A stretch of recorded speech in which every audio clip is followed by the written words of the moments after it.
Good morning, everyone. Welcome to Udan Institute Bathinda. This is Millie Goyal, and we are back with a new topic that is the stereochemistry beta. So, in the last lecture, we were discussing about the optical isomerism. Geometrical isomerism ਜਿਹੜਾ ਹੈਗਾ ਉਹ ਆਪਾਂ ਕਰ ਚੁੱਕੇ ਸੀ। ਅੱਜ ਦੇ ਇਸ lecture 'ਚ ਆਪਾਂ optical isomerism ਨਾਲ ਡੀਲ ਕਰਾਂਗੇ।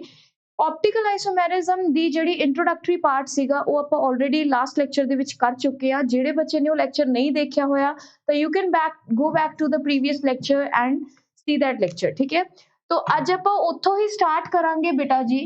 ਵੀ ਵਰ dealing with the optical isomerism. Optical isomerism इस केस ਦੇ ਵਿੱਚ ਆਪਾਂ ਕਿਸ ਤਰੀਕੇ ਨਾਲ ਸ਼ੁਰੂ ਕੀਤਾ ਸੀ ਕਿ we need to draw a mirror image।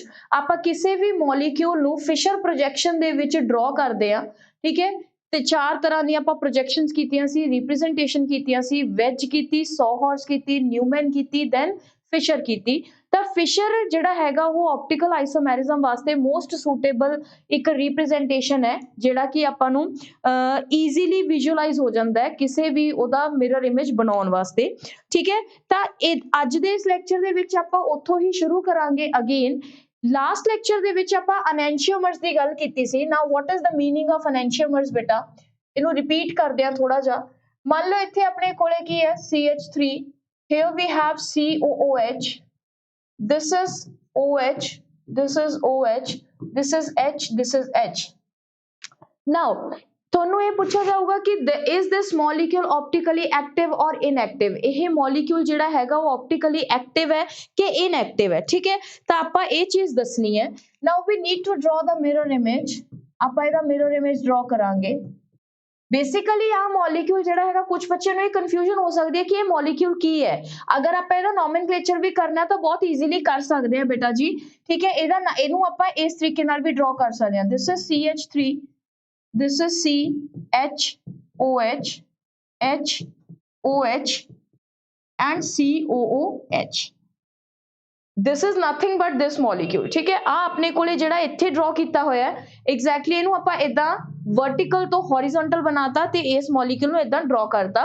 ਜਦੋਂ ਵੀ ਆਪਾਂ ਨੋਮਨਕਲੇਚਰ ਕਰਦੇ ਆ ਜਾਂ IUPAC ਨੇਮ ਲਿਖਦੇ ਆ ਤਾਂ ਹਮੇਸ਼ਾ ਇਸੇ ਤਰੀਕੇ ਨਾਲ ਲਿਖਦੇ ਆ। ਤਾਂ ਇਹਨੂੰ ਦੇਖ ਕੇ ਇਹ ਨਹੀਂ ਸੋਚਣਾ ਹੈਗਾ ਵੀ ਇਹ ਕੀ ਚੀਜ਼ ਡਰਾ ਕੀਤੀ ਹੋਈ ਹੈ। It is nothing but the same molecule like this. ਠੀਕ ਹੈ, ਤਾਂ ਇਹਦਾ ਨੋਮਨਕਲੇਚਰ ਆਪਾਂ ਬਹੁਤ ਈਜ਼ੀਲੀ ਕਰ ਸਕਦੇ ਆ। ਕੀ ਬਣੂਗਾ ਇਹ 1 2 3 4, ਇਧਰੋਂ ਵੀ ਨੰਬਰਿੰਗ ਹੋ ਸਕਦੀ ਹੈ ਬਟ ਇਹ ਗਲਤ ਹੈ। ਕਿਉਂ? ਕਿਉਂਕਿ we need to give the preference towards the functional group. आप फंक्शनल ग्रुप ਨੂੰ प्रेफरेंस देनी ਹੁੰਦੀ ਹੈ। ठीक है, ਤਾਂ ਇਹਦੀ ਨੰਬਰਿੰਗ ਜਿਹੜੀ ਹੈਗੀ ਉਹ ਇਧਰੋਂ ਸ਼ੁਰੂ ਹੋਊਗੀ ਬੇਟਾ 1 2 3 ਐਂਡ 4। ਠੀਕ ਹੈ, ਤਾਂ ਇਧਰੋਂ ਕੀ ਬਣ ਜਾਊਗਾ ਇਹ ਆ ਦੋ ਆਪਣੇ ਕੋਲੇ ਕੀ ਲੱਗੇ ਹੋਏ ਆ OH। ਜਦੋਂ ਵੀ ਆਪਣੇ ਕੋਲੇ ਕਾਰਬੋਕਸਿਲਿਕ ਐਸਿਡ ਲੱਗਿਆ ਹੋਵੇ ਤਾਂ OH ਜਿਹੜਾ ਹੈਗਾ ਉਹ ਐਜ਼ ਅ ਫੰਕਸ਼ਨਲ ਗਰੁੱਪ ਨਹੀਂ ਐਜ਼ ਅ ਸਬਸਟੀਟੂਐਂਟ ਬਿਹੇਵ ਕਰੂਗਾ। ਠੀਕ ਹੈ, ਸੋ ਇਸ ਦਾ ਨਾਮ ਆਪਣੇ ਕੋਲੇ ਕੀ ਬਣ ਜਾਊਗਾ 2,3 ਡਾਈਹਾਈਡਰੋਕਸੀ 2,3 dihydroxy butanoic acid। this will be the name of this compound ਜਿਹੜਾ ਮੈਂ ਆ ਲਿਖਿਆ ਹੋਇਆ। ਠੀਕ ਹੈ, ਤਾਂ ਇਹ ਕੁਝ ਅਲੱਗ ਚੀਜ਼ ਨਹੀਂ ਹੈ ਬੇਟਾ, ਇਸ ਕਰਕੇ ਸਿਰਫ ਇਹਨੂੰ ਸਮਝਣ ਦੀ ਲੋੜ ਹੈ ਕਿ this is the horizontal and this is the vertical representation which is also called the Fisher projection। ਇਹਨੂੰ ਆਪਾਂ ਫਿਸ਼ਰ ਵੀ ਕਹਿੰਦੇ ਆ ਕਿਉਂਕਿ ਫਿਸ਼ਰ ਨੇ ਦਿੱਤਾ ਸੀ। ਤਾਂ coming back to our main point, ਇਹ ਸਿਰਫ ਉਹਨਾਂ ਲਈ ਸੀ ਜਿਨ੍ਹਾਂ ਨੂੰ ਥੋੜੀ ਜਿਹੀ ਇਸ ਚੀਜ਼ ਨੂੰ ਸਮਝਣ 'ਚ ਡਿਫਿਕਲਟੀ ਹੁੰਦੀ ਹੈ ਕਿ ਅਸੀਂ ਇਹਨੂੰ ਕਿਵੇਂ ਡਰਾ ਕਰਾਂਗੇ। ਠੀਕ ਹੈ, ਤਾਂ ਇਹ ਕੁਝ ਨਹੀਂ ਹੈਗਾ, ਬਸ ਇੱਕ ਰਿਪਰੈਜ਼ੈਂਟੇਸ਼ਨ ਹੈ ਸੇਮ ਮੋਲੀਕਿਊਲ ਦੀ। ਨੈਕਸਟ ਆ ਜਾਓ ਬੇਟਾ, ਹੁਣ ਇਹਦਾ ਮਿਰਰ ਇਮੇਜ ਅਗਰ ਆਪਾਂ ਡਰਾ ਕਰਾਂਗੇ ਤਾਂ it will be like this. ਇੱਧਰ ਆ ਜਾਊਗਾ OH OH, COOH will be like this only, CH3 again ਇਦਾਂ ਹੀ ਆ ਜਾਊਗਾ। ਠੀਕ ਹੈ, so this will be its mirror image. ਇਹਦਾ ਮਿਰਰ ਇਮੇਜ ਹੋਊਗਾ। ਨਾਓ ਹੁਣ ਆਪਾਂ ਇਹਨੂੰ ਕੀ ਕਰਾਂਗੇ, ਇਹਦੇ ਉੱਪਰ ਸੁਪਰ ਇੰਪੋਜ਼ ਕਰਕੇ ਦੇਖਾਂਗੇ ਕਿ ਵਿਲ ਇਟ ਸੁਪਰ ਇੰਪੋਜ਼ ਔਰ ਨੋਟ। ਠੀਕ ਹੈ, ਤਾਂ ਆਪਾਂ ਕਲੀਅਰਲੀ ਦੇਖ ਸਕਦੇ ਆ ਕਿ ਅਗਰ ਆਪਾਂ ਇਹਨੂੰ ਚੱਕ ਕੇ ਐਜ਼ ਇਟ ਇਜ਼ ਇਹਦੇ ਉੱਪਰ ਰੱਖਾਂਗੇ ਤਾਂ ਆ OH ਜਿਹੜੇ ਹੈਗੇ ਇਹਦੇ ਉੱਪਰ ਆ ਜਾਣਗੇ ਤੇ H ਇਹਦੇ ਉੱਪਰ ਚਲੇ ਜਾਣਗੇ। ਇਸ ਕਰਕੇ ਇਹ ਸੁਪਰ ਇੰਪੋਜ਼ ਨਹੀਂ ਕਰੂਗਾ। ਠੀਕ ਹੈ, ਨਾਓ ਸੈਕਿੰਡ ਮੈਥਡ ਅਪਲਾਈ ਕਰਾਂਗੇ ਬੇਟਾ ਆਪਾਂ, ਉਹ ਕੀ ਸੀਗਾ ਕਿ ਬਾਈ ਗਿਵਿੰਗ ਦ 180 ਡਿਗਰੀ ਰੋਟੇਸ਼ਨ। ਅਗਰ ਆਪਾਂ ਇਸੇ ਮੋਲੀਕਿਊਲ ਨੂੰ ਇੱਥੇ ਕੰਪਸ ਰੱਖ ਕੇ, ਕੰਪਸ ਦੀ ਨਿਬ ਰੱਖ ਕੇ, ਠੀਕ ਹੈ, ਇਹਨੂੰ ਇਦਾਂ 180 ਡਿਗਰੀ ਰੋਟੇਟ ਕਰ ਦਈਏ। ਮੰਨ ਲਓ ਇੱਕੋ ਹੀ rotation possible ਹੁੰਦੀ ਹੈ optical isomerism ਚ, that is 180 degree rotation without moving या without changing its plane। ठीक है, ਤਾਂ ਉਹਨੂੰ ਪਲੇਨ ਨੂੰ ਚੇਂਜ ਨਹੀਂ ਕਰ ਸਕਦੇ। ਤਾਂ ਇਹਨੂੰ ਜਦੋਂ ਉੱਪਰ ਲਿਜਾਵਾਂਗੇ ਬੇਟਾ ਤੇ ਇੱਥੇ COOH ਆ ਜਾਊਗਾ, ਇੱਥੇ CH3 ਆ ਜਾਊਗਾ, again it will be non superimposable। so in any case, or we can say that in every case it will be a non superimposable mirror image। this will be the non superimposable mirror image, that is why this molecule is optically active।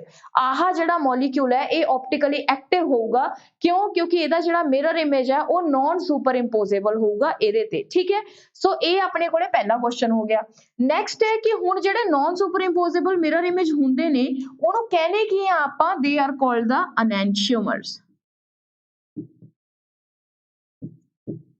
these are called the enantiomers। ਇਹਨੂੰ ਕੀ ਕਿਹਾ ਜਾਂਦਾ ਹੈ? enantiomers ਕਿਹਾ ਜਾਂਦਾ ਹੈ, ਠੀਕ ਹੈ।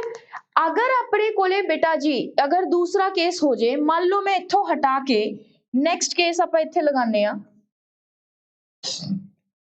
ਆਹੀ ਸੇਮ ਚੀਜ਼ ਹੈ,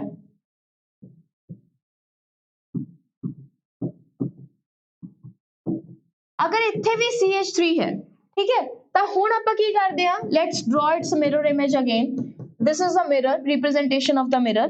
ਇੱਥੇ ਆਪਾਂ ਅਗਰ ਮਿਰਰ ਇਮੇਜ ਲਗਾਉਣੇ ਆ ਬੇਟਾ ਤਾਂ ਸੌਰੀ, ਠੀਕ ਹੈ, ਮਿਰਰ ਇਮੇਜ ਲਗਾ ਰਹੇ ਆ ਤਾਂ ਇਹ ਕਿਵੇਂ ਦਿਖੂਗਾ ਇਸ ਕੇਸ ਦੇ ਵਿੱਚ? it will look like this again। now ਇੱਥੇ ਵੀ CH3 ਹੈ ਤੇ ਇੱਥੇ ਵੀ CH3 ਹੈ।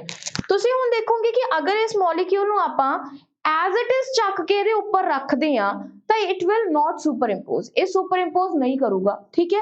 but when we give the 180 degree rotation by pointing the compass here, ਇੱਥੇ ਆਪਾਂ ਕੰਪਸ ਨੂੰ ਰੱਖਿਆ ਤੇ 180 degree rotate ਕੀਤਾ ਤਾਂ again it will be like this only। ਜਾਂ ਇਹਦੇ ਤੇ ਰੱਖ ਦੋਗੇ ਤੁਸੀਂ, ਇੱਥੇ ਰੱਖੋਗੇ ਇਹਨੂੰ 180 degree rotation ਦਿਓਗੇ ਤਾਂ ਆ ਕੀ ਆ ਜਾਊਗਾ? ਸੇਮ ਆ ਜਾਊਗਾ as it is ਜਿਵੇਂ ਉਹ ਸੀਗਾ, ਠੀਕ ਹੈ। that means now these are a superimposable mirror image, that is why this molecule is optically inactive। ਇਹ molecule optically ਕੀ ਹੈਗਾ? inactive ਹੈ, ਇਸ ਕਰਕੇ ਇਹਨੂੰ ਆਪਾਂ enantiomers ਨਹੀਂ ਕਹਿੰਦੇ ਬੇਟਾ, these are identical। ਇਹ ਸੇਮ ਮੋਲੀਕਿਊਲ ਹੈ, ਦੋਨੋਂ ਸੇਮ ਮੋਲੀਕਿਊਲ ਹੈ, ਕਿਉਂਕਿ ਜਦੋਂ ਆਪਾਂ 180 ਡਿਗਰੀ ਰੋਟੇਸ਼ਨ ਦੇ ਰਹੇ ਹਾਂ ਤਾਂ ਆਪਣੇ ਕੋਲੇ ਐਗਜ਼ੈਕਟ ਸੇਮ ਅਰੇਂਜਮੈਂਟ ਜਿਹੜਾ ਹੈਗਾ ਐਟਮਸ ਦਾ ਆ ਰਿਹਾ ਹੈ, ਜਿਹਦੇ ਕਰਕੇ they are not the enantiomers anymore, they are identicals. ਇਹ ਦੋਨੇ ਕੀ ਨੇ? ਆਪਸ ਚ ਸੇਮ ਹੈ, ਜੋ ਮੋਲੀਕਿਊਲ ਇਹ ਪਹਿਲਾਂ ਸੀਗਾ ਉਹੀ ਹੁਣ ਹੈ, ਬਸ ਫਰਕ ਕੀ ਹੈ ਕਿ ਆਪਾਂ ਸਿਰਫ ਇਹਨੂੰ 180 ਡਿਗਰੀ ਤੇ ਰੋਟੇਟ ਕਰਤਾ ਵਿਦਆਊਟ ਡਿਸਟਰਬਿੰਗ ਇਟਸ ਪਲੇਨ, ਇਹਦੀ ਪਲੇਨ ਨੂੰ ਡਿਸਟਰਬ ਕੀਤੇ ਬਿਨਾ। Understood? Now these are not enantiomers, ਆਈਡੈਂਟੀਕਲ ਨੇ, ਇਸੇ ਕਰਕੇ these are optically inactive, ਠੀਕ ਹੈ। ਤਾਂ ਇੱਕ ਕੇਸ ਆਪਣੇ ਕੋਲੇ ਕੀ ਹੋ ਗਿਆ? ਆ ਹੋ ਗਿਆ, ਠੀਕ ਹੈ ਬੇਟਾ ਜੀ। ਨੈਕਸਟ ਆ ਜਾਓ। ਨਾਓ ਹੁਣ ਆਪਾਂ enantiomers ਤੇ identical ਜਿਹੜਾ ਵਰਡ ਹੈ ਉਹਨਾਂ ਦੋਨਾਂ ਨੂੰ ਅੰਡਰਸਟੈਂਡ ਕਰ ਲਿਆ, ਠੀਕ ਹੈ, ਕਿ enantiomers ਕੀ ਹੁੰਦੇ ਨੇ ਤੇ identical ਕੀ ਹੁੰਦੇ ਨੇ। ਨੈਕਸਟ ਆਪਣੇ ਕੋਲੇ ਆਉਂਦਾ ਬੇਟਾ ਦਾ ਇੱਕ ਟਰਮ ਹੁੰਦੀ ਹੈ that is called diastereomers। diastereomers। now what is the basic difference between diastereomers and enantiomers? enantiomers ਤੇ diastereomers ਦੇ ਵਿੱਚ ਫਰਕ ਕਿੱਥੇ ਹੁੰਦਾ ਹੈ, ਕਿਸ ਚੀਜ਼ ਦਾ ਫਰਕ ਹੁੰਦਾ ਹੈ? enantiomer ਦੇ ਵਿੱਚ ਆਪਾਂ ਕੀ ਕਿਹਾ ਕਿ it will be a non superimposable mirror image। that means ultimately ਚਾਹੇ ਉਹ non superimposable ਹੈ but it is a mirror image। ਉਹ ਕੀ ਹੈਗਾ? ਉਹ mirror image ਹੈ, but in case of diastereomers it is not even a mirror image।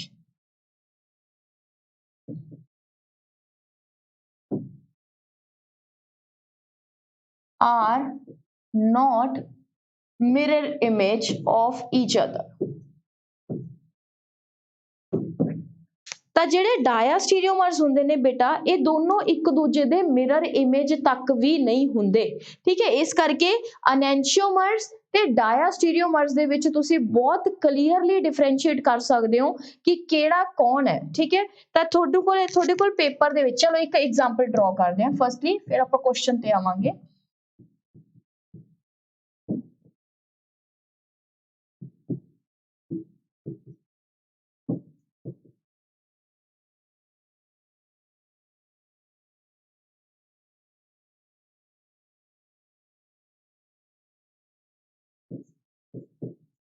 ठीक है। हुण दूसरा मॉलिक्यूल तुहाडे कोले की देता,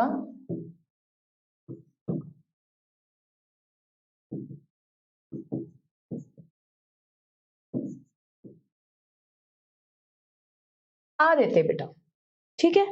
now what are these called, हुण ये की ने आपस च, these are called the diastereomers, जेड़े की आपस दे विच की ने, कुछ भी नहीं हैगे, मतलब कि यह ईवन कि मिरर इमेज भी नहीं हैगे। अगर तुसी इन्ना इहदा मिरर इमेज ड्रॉ करोगे तो इस तरीके का नहीं दिखूगा, ठीक है। इत्थे अगर H हुंदा, इधर OH हुंदा, then it will be the mirror image of this molecule, but these are not even the mirror image। ਤਾਂ ਇਹ ਕੀ ਹੋਣਗੇ ਬੇਟਾ, ਡਾਇਆਸਟੀਰੀਓਮਰਸ ਹੋਣਗੇ। It is a type of optical isomer ਜਿਹੜੇ ਕਿ ਆਪਸ ਚ ਮਿਰਰ ਇਮੇਜ ਵੀ ਨਹੀਂ ਹੁੰਦੇ, ਬਟ ਇਹਨਾਂ ਦਾ ਮੋਲੀਕੂਲਰ ਫਾਰਮੂਲਾ ਕੀ ਹੁੰਦਾ, ਸੇਮ ਹੁੰਦਾ। ਅੰਡਰਸਟੂਡ, ਠੀਕ ਹੈ। ਤਾਂ ਇਹ ਕਿਹੜੀ ਕੈਟਾਗਰੀ ਚ ਆ ਜਾਂਦਾ ਹੈ, ਡਾਇਆਸਟੀਰੀਓਮਰਸ। ਕਲੀਅਰ ਹੈ ਜੀ। ਤਾਂ ਇਹ ਆਪਣੇ ਕੋਲੇ ਡਾਇਆਸਟੀਰੀਓਮਰ ਹੋਊਗਾ। ਤਾਂ ਹੁਣ ਤੁਹਾਡੇ ਕੋਲੇ ਆਪਾਂ ਮੁੱਦੇ ਦੀ ਗੱਲ ਕਰੀਏ, ਜਿਹੜਾ ਆਪਣਾ ਮੇਨ ਪਰਪਸ ਹੈ ਇਹਨਾਂ ਨੂੰ ਕਰਨ ਦਾ, ਉਹ ਹੈਗਾ ਕਿ ਪੇਪਰ 'ਚ ਕੁਐਸਚਨ ਕਿਸ ਤਰੀਕੇ ਨਾਲ ਆਊਗਾ। ਤਾਂ ਪੇਪਰ 'ਚ ਜਿਹੜਾ ਕੁਐਸਚਨ ਆਉਂਦਾ ਬੇਟਾ, ਉਹ ਕਿਸ ਤਰੀਕੇ ਨਾਲ ਆਊਗਾ ਕਿ ਤੁਹਾਨੂੰ ਕੋਈ ਵੀ 4 ਮੋਲੀਕਿਊਲ ਦੇ ਦੇਣਗੇ, ਇਦਾਂ ਦੀ ਇਹ ਫਿਸ਼ਰ ਪ੍ਰੋਜੈਕਸ਼ਨ 1 2 3 4 4 ਵੀ ਦੇ ਸਕਦੇ ਆ, 3 ਵੀ ਦੇ ਸਕਦੇ ਆ, ਐਸ ਪਰ देयर ਵਿਸ਼, ਠੀਕ ਹੈ।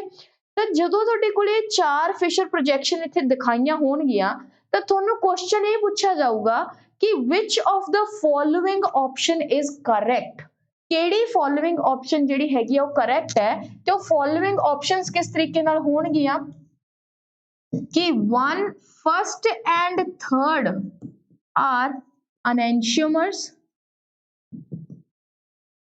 and second and fourth are identical, ठीक है। सिमिलरली चारों ऑप्शंस क्रिएट होणगियां, तां ਤੁਹਾਨੂੰ ਦੋ ਪੇਅਰਸ ਦੇ ਵਿਚਾਲੇ ਰਿਲੇਸ਼ਨ ਦਿੱਤਾ ਜਾਊਗਾ। then you need to find out by seeing the Fisher projection ਕਿ ਇਹਨਾਂ ਦੇ ਵਿੱਚੋਂ ਕਿਹੜੀ ਜਿਹੜੀ ਉਹ ਆਪਸ਼ਨ ਹੈ ਉਹ ਸਹੀ ਹੈ, ਕਿਹੜਾ ਜਿਹੜਾ ਰਿਲੇਸ਼ਨਸ਼ਿਪ ਹੈ ਇਹਨਾਂ ਚਾਰਾਂ ਦੇ ਵਿੱਚ ਉਹ ਸਹੀ ਹੈ।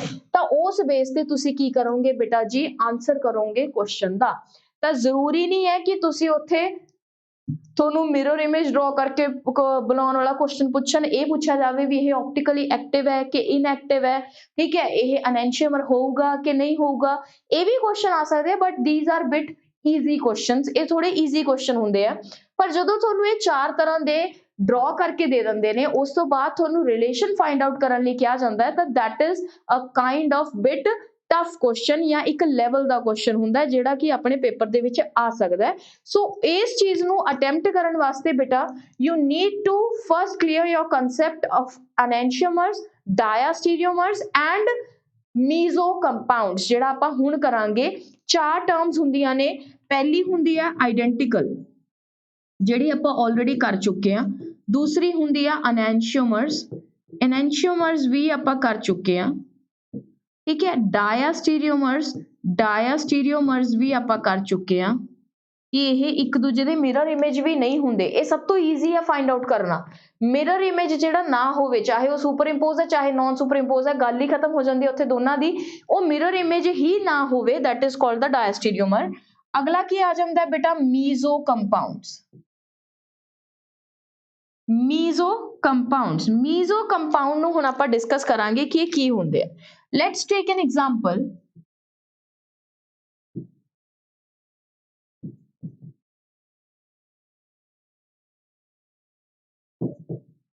Now this, ਹੁਣ ਤੁਸੀਂ ਇਹਦਾ ਅਗਰ ਡਰਾ ਕਰੋਗੇ, ਠੀਕ ਹੈ, ਮੋਲੀਕਿਊਲ ਦਾ ਜਿਹੜਾ ਸਟਰਕਚਰ ਹੈ, ਤਾਂ ਇਹ 'ਚ ਤੁਹਾਨੂੰ ਪੁੱਛਿਆ ਜਾਊਗਾ ਕਿ ਇਹ ਕੀ ਚੀਜ਼ ਹੈ, ਠੀਕ ਹੈ। ਮੀਜ਼ੋ ਕੰਪਾਊਂਡਸ ਜਿਹੜੇ ਹੁੰਦੇ ਨੇ ਬੇਟਾ, ਉਹ ਇਸ ਤਰੀਕੇ ਦੇ ਹੁੰਦੇ ਆ ਜਿਨ੍ਹਾਂ ਦੇ ਵਿੱਚ ਪਲੇਨ ਆਫ ਸਿਮੈਟਰੀ ਲਾਈ ਕਰਦਾ ਹੈ। अगर तुसी इथों एक इमेजिनरी प्लेन नू पास करो तो तुहानू ये दिखूगा कि जिन्ना इक्वल हाफ उपर है उन्ना ही थल्ले है, तो दोने ये इक्वल हाफ्स दे विच डिस्ट्रीब्यूट हुंदे ने। इट्स अ काइंड ऑफ कि अगर आपां इत्थे शीशा रख दईए तो एक दूजे दे मिरर इमेज है। अंडरस्टूड, ठीक है। तो इथों अपने कोले की है, जदों आपां एग्जैक्टली हाफ चों plane of symmetry की हुंदा है, it is an imaginary plane which distribute या which parts the molecule into 2 equal halves। ਜਿਹੜਾ ਇੱਕ ਮੋਲੀਕਿਊਲ ਨੂੰ ਦੋ ਇਕੁਅਲ ਹਾਫਸ ਦੇ ਵਿੱਚ ਤੋੜ ਦਿੰਦਾ ਹੈ, that is called the plane of symmetry. It is a imaginary plane. ਇਹ ਜਿਹਾ exist ਨਹੀਂ ਕਰਦਾ, ਇਹ ਸਾਰੇ imaginary ਹੁੰਦੇ ਨੇ just to understand the concept. Clear ਹੈ ਜੀ? ठीक है, तो यह imaginary plane अगर आप draw करते हैं बेटा, तो it will give you the two equal halves of that molecule. तो यह जे compounds ਨੂੰ ਆਪਾਂ ਕੀ कहने आगे, meso compounds. मीजो कंपाउंड, ठीक है। हुण मीजो कंपाउंड है तो यह जिहड़ा हुंदा है हमेशा ऑप्टिकली इनएक्टिव हुंदा है। क्यों होगा? देखो अगर तुसी इहनू 180 डिग्री रोटेशन दे दोगे इहदे मिरर इमेज नू तो यह आइडेंटिकल बन जाऊगा, ठीक है। तो यह जा मॉलिक्यूल की कहने आपां इहनू, that is called the meso compounds. Understood? तो हुण आपां चारों टर्म्स नू बहुत क्लीयरली अंडरस्टैंड कर चुके हैं बेटा। Identical, enantiomers, diastereomers and meso compounds. So this is all about the stereoisomerism and its terms. जिन्नियां भी आपां terms पढ़दे हां, एक अपने कोले I think मैं last lecture दे विच करवाता सी कि what is the meaning of the chiral carbon. Chiral carbon और asymmetric center भी कह दिंदे ओनू।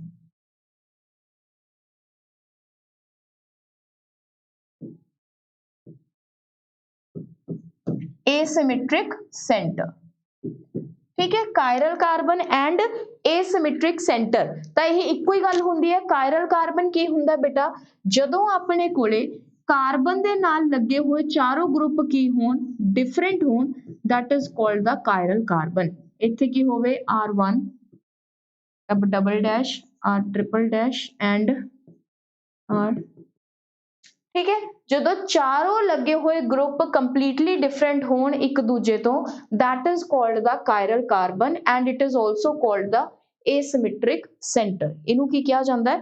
asymmetric center, ठीक है। ਤਾਂ ਅਗਰ ਆਪਣੇ ਕੋਲੇ asymmetric center ਵਾਲੀ ਕਾਰਬਨ ਹੋਊਗੀ, only then the molecule will be optically active, otherwise ਉਹ optically active ਨਹੀਂ ਹੋਊਗਾ। ਇਹਨੂੰ ਵੀ ਇੱਕ ਐਗਜ਼ਾਮਪਲ ਨਾਲ ਸਮਝਦੇ ਹਾਂ बेटा। ਆਪਾਂ ਫਿਸ਼ਰ ਪ੍ਰੋਜੈਕਸ਼ਨ ਚ ਇੱਕ ਐਗਜ਼ਾਮਪਲ ਦਿੱਤੀ ਸੀ, CH3COOH, इधर H, इधर OH, इधर H, इधर OH। ਹੁਣ ਆਪਾਂ ਨੂੰ ਇਹ ਪੁੱਛਿਆ ਜਾਊਗਾ ਕਿ ਇਹਦੇ ਚ ਕਿੰਨੀਆਂ ਕਾਇਰਲ ਕਾਰਬਨਸ ਨੇ ਜਾਂ ਇਹਦੇ ਚ ਕਿੰਨੀਆਂ asymmetric centers ਨੇ, ਠੀਕ ਹੈ। ਤਾਂ ਇਹ ਅੰਡਰਸਟੂਡ ਹੈ, ਜਦੋਂ asymmetric center ਦੇ ਬਾਰੇ ਪੁੱਛਦੇ ਆ ਤਾਂ ਉੱਥੇ ਆਪਣੇ ਕੋਲੇ ਉਹੀ ਕਾਇਰਲ ਕਾਰਬਨ ਦੀ ਗੱਲ ਕੀਤੀ ਜਾਂਦੀ ਹੈ। asymmetric center ਹੁਣ ਆਪਣੇ ਕੋਲ ਇਹਦੇ ਚ ਚਾਰ ਕਾਰਬਨਸ ਨੇ। ਕਈ ਵਾਰੀ ਕੀ ਹੁੰਦਾ ਕਿ ਇਹ ਚੀਜ਼ ਸਮਝਣ ਚ ਗਲਤੀ ਰਹਿ ਜਾਂਦੀ ਹੈ ਜਾਂ ਕਨਫਿਊਜ਼ਨ ਕ੍ਰੀਏਟ ਹੋ ਜਾਂਦੀ ਹੈ ਕਿ ਇਹਦੇ ਚ ਕਿੰਨੀਆਂ ਕਾਰਬਨਸ ਨੇ, ਠੀਕ ਹੈ बेटा। ਇਹਦੇ ਚ ਐਕਚੁਅਲੀ ਚਾਰ ਕਾਰਬਨਸ ਨੇ, ਜਿਹੜਾ ਆਹ ਪਲੱਸ ਬਣ ਰਿਹਾ ਤੇ ਆਹ ਪਲੱਸ ਬਣ ਰਿਹਾ, these also represents the carbon। ਇਹ ਵੀ ਕੀ ਰਿਪਰੈਜ਼ੈਂਟ ਕਰਦੀਆਂ ਨੇ? ਕਾਰਬਨ ਨੂੰ, ਠੀਕ ਹੈ। ਤਾਂ ਇੱਥੇ ਆਪਣੇ ਕੋਲੇ ਹੁਣ ਆਹ ਇੱਕ ਕਾਰਬਨ ਹੈ, this is the first carbon, second, third and fourth carbon।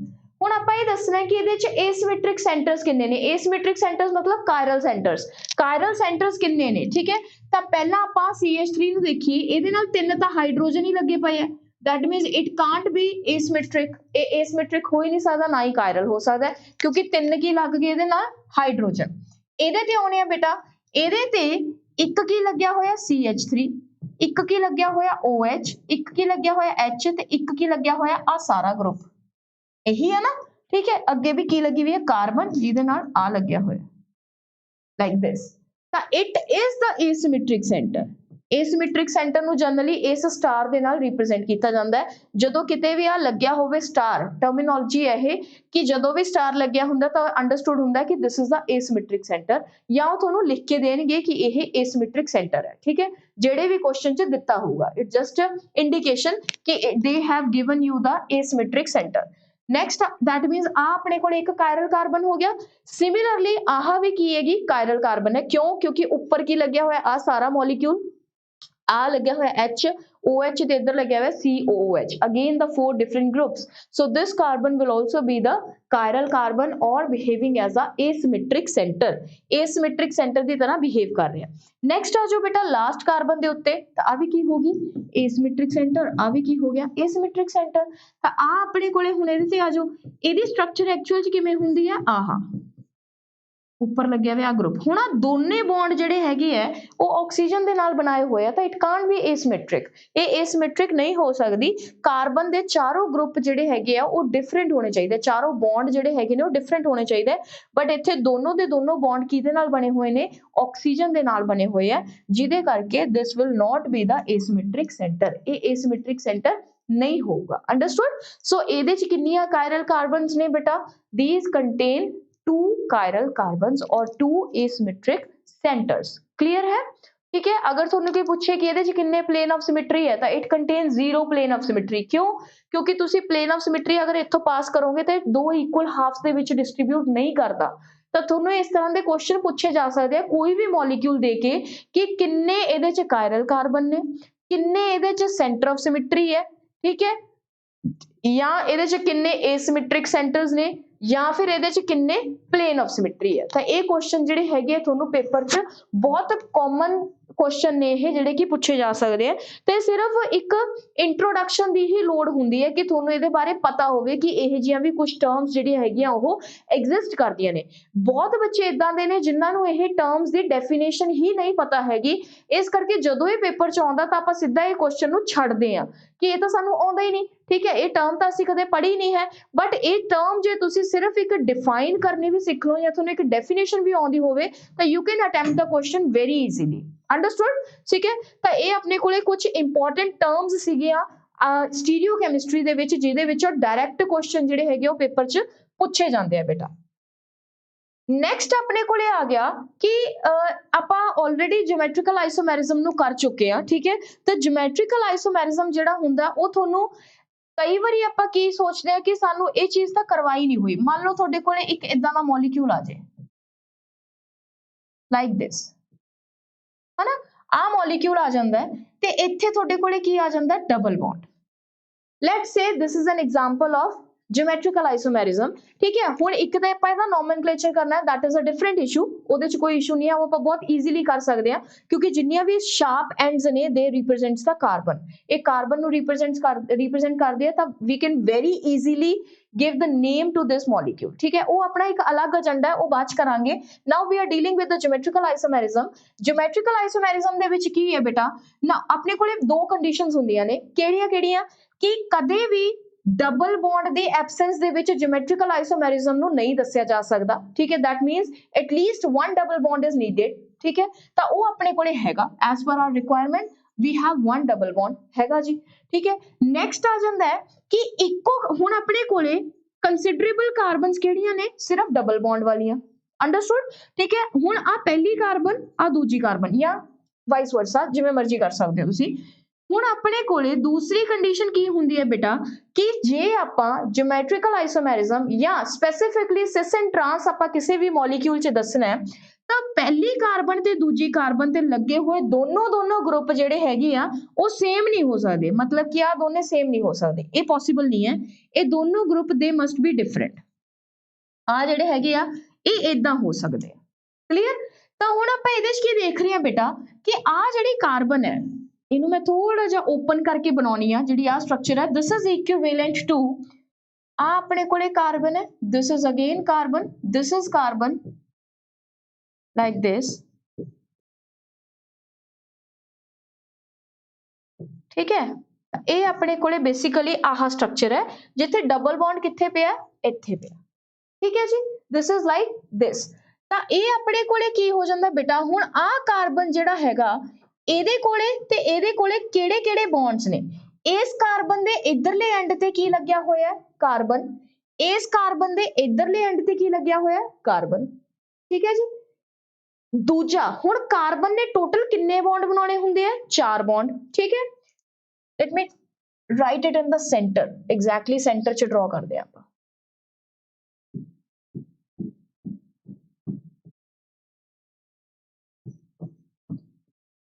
that will be like this only ठीक है जी ਇੱਥੇ ਆਪਣੇ ਕੋਲੇ ਕੀ ਸੀ ਬੇਟਾ ਡਬਲ ਬੌਂਡ ਸੀ ਹੁਣ double bond let me change the colour just to make it more clear ਹੁਣ ਆ carbon ਜਿਹੜੀ ਹੈਗੀ ਹੈ this is the considerable carbon next one is this carbon is the considerable carbon ਠੀਕ ਹੈ ਇਹਨੇ ਕਾਰਬਨ ਨੇ ਕਿੰਨੇ ਬੌਂਡ ਬਣਾਉਣੇ ਆ 4 ਬੌਂਡ ਜਿਹਦੇ ਵਿੱਚੋਂ 3 ਬੌਂਡ ਇਹ ਆਲਰੇਡੀ ਬਣਾ ਚੁੱਕਿਆ ਹੈ that means fourth bond is very clear कि चौथा की होगा हाइड्रोजन। सिमिलरली इस कार्बन ने 3 बॉन्ड ऑलरेडी बना चुके हैं, तो चौथा की होगा हाइड्रोजन। नाउ अगर मैं बाकी सारा पोर्शन इरेज कर दिया बेटा लाइक दिस, अगर मैं सारा पोर्शन, क्योंकि ਆਪਾਂ ਨੂੰ ਹੋਰ ਕਿਸੇ ਚੀਜ਼ ਨਾਲ मतलब ही नहीं है, ਜਿਹੜਾ अपना पॉइंट ऑफ कंसिडरेशन है वो सिर्फ आ है लाइक दिस। नाउ अगर ਤੁਸੀਂ ਇੰਨੇ ਮੋਲੀਕਿਊਲ ਨੂੰ ਦੇਖਦੇ ਹੋ ਤਾਂ ਇਹ ਕੀ ਚੀਜ਼ ਹੈ, ਇਹ ਸਿਸ ਹੈ ਕਿ ਟਰਾਂਸ ਹੈ, ਇਹ ਜਿਓਮੈਟ੍ਰਿਕਲ ਆਈਸੋਮੈਰਿਜ਼ਮ ਸ਼ੋ ਕਰੂਗਾ ਕਿ ਨਹੀਂ ਕਰੂਗਾ। ਤਾਂ ਆਪਾਂ ਸਿਰਫ ਸਟਰਕਚਰ ਨੂੰ ਦੇਖ ਕੇ ਇੱਕ ਬਹੁਤ ਵੱਡਾ ਆਪਦੇ ਮਨ 'ਚ ਇਹ ਬਣਾ ਲੈਂਦੇ ਆ ਕਿ ਇਹ ਕਿਹੋ ਜਿਹਾ ਸਟਰਕਚਰ ਆ ਗਿਆ, ਇਦਾਂ ਦਾ ਤਾਂ ਸਾਨੂੰ ਕਰਾਇਆ ਹੀ ਨਹੀਂ ਹੈ। ਤੁਸੀਂ ਸਿਰਫ ਜਦੋਂ ਵੀ ਜਿਓਮੈਟ੍ਰਿਕਲ ਆਈਸੋਮੈਰਿਜ਼ਮ ਦੀ ਗੱਲ ਹੁੰਦੀ ਹੈ ਤਾਂ we just need one double bond, ਆਪਾਂ ਨੂੰ ਸਿਰਫ ਡਬਲ ਬੌਂਡ ਚਾਹੀਦਾ ਹੁੰਦਾ, ਉਹ ਜਿੱਥੇ ਵੀ ਹੋਵੇ ਉੱਥੇ ਹੀ ਜਿਓਮੈਟ੍ਰਿਕਲ ਆਈਸੋਮੈਰਿਜ਼ਮ ਐਗਜ਼ਿਸਟ ਕਰੂਗਾ, ਕਿਉਂਕਿ rest of the molecule is not needed at all. ਉਹ ਜਿਹੜਾ ਬਾਕੀ ਦਾ ਮੋਲੀਕਿਊਲ ਬਚ ਗਿਆ, ਜਿਹੜੇ ਬਾਕੀ ਦੇ ਕਾਰਬਨਸ ਬਚ ਗਏ, ਉਹ ਆਪਾਂ ਨੂੰ ਚਾਹੀਦੇ ਹੀ ਨਹੀਂ ਹੈ। ਵੀ ਜਸਟ ਨੀਡ ਦਾ ਡਬਲੀ ਬੌਂਡਡ ਕਾਰਬਨ, ਠੀਕ ਹੈ। ਤਾਂ ਇਹਦੇ 'ਚ ਹੁਣ ਆਪਾਂ ਬਹੁਤ ਕਲੀਅਰਲੀ ਦੇਖ ਪਾ ਰਹੇ ਹਾਂ ਕਿ ਆਹ ਕਾਰਬਨ ਤੇ ਆ ਕਾਰਬਨ ਦੋਨੋਂ ਸੇਮ ਗਰੁੱਪ ਨੇ, ਇਧਰੋਂ ਆ ਹਾਈਡਰੋਜਨ ਤੇ ਆ ਹਾਈਡਰੋਜਨ ਦੋਨੋਂ ਸੇਮ ਗਰੁੱਪ ਨੇ। ਅਗਰ ਦੋਨੋਂ ਸੇਮ ਗਰੁੱਪ ਡਾਇਗਨਲੀ ਆਪੋਜ਼ਿਟ ਪ੍ਰੈਜ਼ੈਂਟ ਹੁੰਦੇ ਆ ਤਾਂ ਇਟ ਰਿਪਰੈਜ਼ੈਂਟਸ ਦਾ ਟਰਾਂਸ ਆਈਸੋਮਰ। ਤਾਂ ਈਜ਼ੀਲੀ ਟਰਾਂਸ ਆਈਸੋਮਰ ਸ਼ੋ ਕਰ ਰਿਹਾ, ਠੀਕ ਹੈ। ਤਾਂ ਇਹਦੇ 'ਚ ਆਪਣੇ ਕੋਲੇ ਇਸ ਮੋਲੀਕਿਊਲ ਤੋਂ ਡਰਨ ਤੋਂ ਇਲਾਵਾ ਬਹੁਤ ਈਜ਼ੀਲੀ ਆਪਾਂ ਇਸ ਨੂੰ ਸੋਲਵ ਕਰ ਸਕਦੇ ਹਾਂ by considering the doubly bonded carbon. ਇਹ ਐਗਜ਼ੈਕਟਲੀ ਆਹੀ ਹੈ, ठीक है। It is nothing but this molecule just to जज द ज्योमेट्रिकल आइसोमर्स। सिस ते ट्रांस ਨੂੰ ਜੱਜ ਕਰਨ ਵਾਸਤੇ ਸਿਰਫ ਤੁਹਾਨੂੰ ਡਬਲੀ ਬੌਂਡਡ ਕਾਰਬਨ ਦੀ ਲੋੜ ਹੁੰਦੀ ਹੈ, ਹੋਰ ਕਿਸੇ ਚੀਜ਼ ਦੀ ਲੋੜ ਨਹੀਂ ਹੁੰਦੀ। ਅੰਡਰਸਟੂਡ ਬੇਟਾ? ਤਾਂ please do the practice at home. Geometrical isomerism ਦੀ ਜਿੰਨੀ ਪ੍ਰੈਕਟਿਸ ਤੁਸੀਂ ਕਰ ਸਕਦੇ ਹੋ ਉਨੀ ਆਪਦੇ ਘਰੇ ਕਰੋ, ਠੀਕ ਹੈ। ਜਿੰਨੇ ਵੀ ਕੁਐਸਚਨਸ ਤੁਸੀਂ ਸੋਲਵ ਕਰ ਸਕਦੇ ਹੋ ਉਹਨੇ ਸੋਲਵ ਕਰੋ, that will help you a lot, ठीक है, इन योर एग्जाम। बाकी ਜਿਹੜਾ ऑप्टिकल आइसोमेरिज्म है ਉਹਦੇ ਚ ਜਿੰਨੀਆਂ ਵੀ ਆਪਾਂ ਸਟੀਰੀਓ ਆਈਸੋਮਰਸ ਜਾਂ ਆਪਾਂ ਸਟੀਰੀਓ ਕੈਮਿਸਟਰੀ ਦੀਆਂ ਜਿੰਨੀਆਂ ਵੀ ਟਰਮਸ ਕੀਤੀਆਂ ਨੇ they are very helpful in the exam, ਠੀਕ ਹੈ। ਇਸ ਕਰਕੇ ਉਹਨਾਂ ਨੂੰ ਪਲੀਜ਼ ਬੇਟਾ ਸਟੱਡੀ ਕਰੋ।